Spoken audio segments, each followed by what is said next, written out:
So being from a state that does not have one, I think there's probably a variety of reasons why they do. First off is to fund good and necessary state resources, to take care of community, to pay for schools, to pay for roads. I like to say taxes pay for really good things. Taxes are important to us being a democratic and civil society so that we're all sharing. So income is a really good way, income tax is a really good way for everybody to truly pay their fair share as long as your income tax is progressive. And so we have what's called what we refer to a lot as the three-legged stool: income taxes, sales taxes, property taxes. There are other taxes, excise taxes and things like that, but the main functions are in those three-legged stools. So if you're going to eliminate one of those legs, which, like for instance in Arkansas, we have two border states that do. Both Tennessee and Texas do not have a state income tax. And so what are they doing? Well, property taxes are very high, for instance, in Texas, whereas here in Arkansas, the property taxes are very low. It's just a different strategy. I'm not saying one is better or the other, but we have 50 laboratories of democracy on how are we going to tax this. That's kind of how things evolve over time. But we all started off with no state income tax. What I would caution folks about is that, income tax, a progressive income tax, is a very important leg of a stool. If you think of tax policy, right? Wanting a balanced stool. So things like property tax, business, for us, it's called a B&O tax. And then of course, sales tax, and then you've got income tax. If you don't have all of those legs on the stool, you're going to be out of balance. I feel like, talking from my state, we are out of balance. We are the 49th most regressive state in terms of taxation. And that's because we do not have a progressive income tax. So eliminating a state income tax sounds great from a populist standpoint. Hey, let's get rid of state income taxes. Everybody's going to cheer. Well, but then what happens when some of those essential services are cut or altered in such a way that people might not be as happy as initially projected? So we've had some states announce they were going to eliminate the state income tax and then have backed off of that because they've realized it's kind of a Herculean task. I was first elected in 2016, and when I was elected, our state income tax top level was at 7.0%.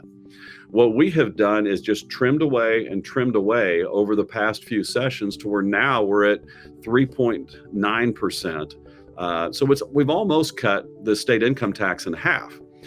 Some people would say, well, just keep that going all the way down to zero. Well, when you look at government as this mass and you trim away the fat, those cuts are fairly easy to do.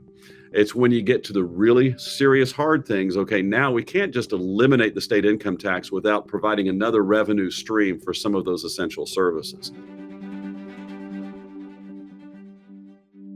For my state, our highest earners are paying 3 times less than our lower earners. So needless to say, that's a burden on our working families and low-income individuals.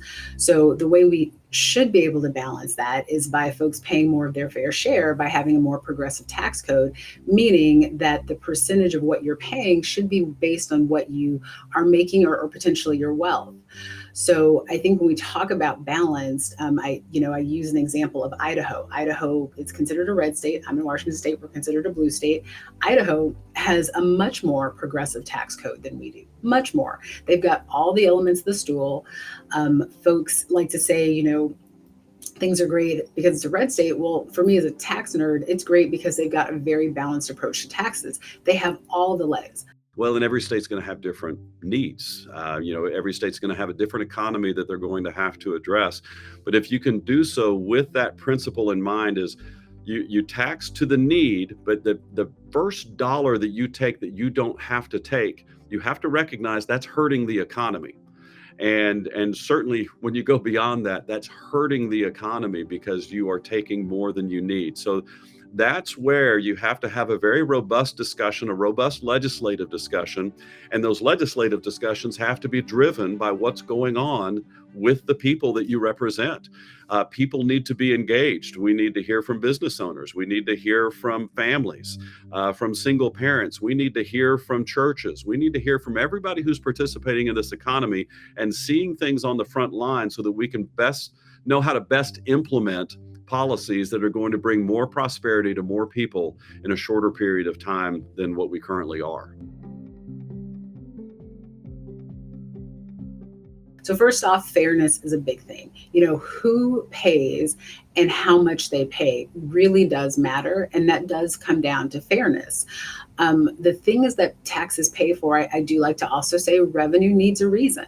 And so when we talk about taxation, we need to talk about what it pays for. Our roads, our schools, our healthcare, our public service, our public servants, right? When I look at my police officers and folks say, I don't want to pay more taxes, I say, well, what about giving cost of living or cost of living increases to our police and firefighters? And it's like, well, of course, like, why not? And I said, well, where does that come from? Well, don't raise my taxes. Like, I don't want to pay. So it just kind of gets into this somewhat intellectually dishonest conversation about what we want, but what we're willing to pay for.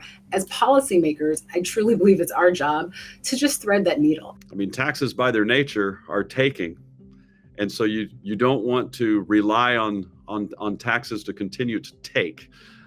You want to put in place financial incentives for good things to happen in the economy, for people to be able to participate more so. So you want to look at your tax policy and make sure that you're not harming the very thing that you need to stimulate to keep the economy going, to provide more jobs, more prosperity, more hope for people who truly do want to lift themselves up and live a better life. So I think in general, no one likes to pay taxes. And paying any type of tax is stressful. And I think it really depends if you have a progressive or a flat income tax. I think if you're in a state, and again, I am hypothesizing because my state does not have an income tax, nor do we plan on having one, for a variety of reasons. I think that if you have a flat income tax, it is going to be stressful. And it might seem fair to people at the higher thresholds. And we have such a high concentration of wealth. I don't think it's ever been as high, except for maybe the Gilded Age, when you had kind of the robber barons and the all of that. So it's really hard for me to stomach when I hear someone at maybe the higher end of it say, I pay dollar for dollar more, but you're also making so much more than the folks at the lower end. And that percentage, that fairness that's tied to that percent really does matter. Well, by nature, yes, you're going to have certain people. Once you get beyond a certain level of income, you're meeting all of your physical needs. You have a place to live. You have food to eat. You have clothes. And so once you get to a certain level beyond that, then, okay, a tax increase isn't going to affect you as much as someone who's going to have to decide, wow, my taxes just went up. Am I going to be able to pay for my prescriptions this month? Am I going to be able to pay for my rent? And so there is an element to that absolutely needs to be addressed, because you don't want to have the thumb of government holding people down when they're trying to lift themselves up and participate in the economy. And I come at this from a holistic standpoint. I believe every soul has something to contribute to society. We have God-given gifts that we are meant to share. And if government is suppressing the ability to have those gifts released and to flourish in our society, then we're doing something wrong.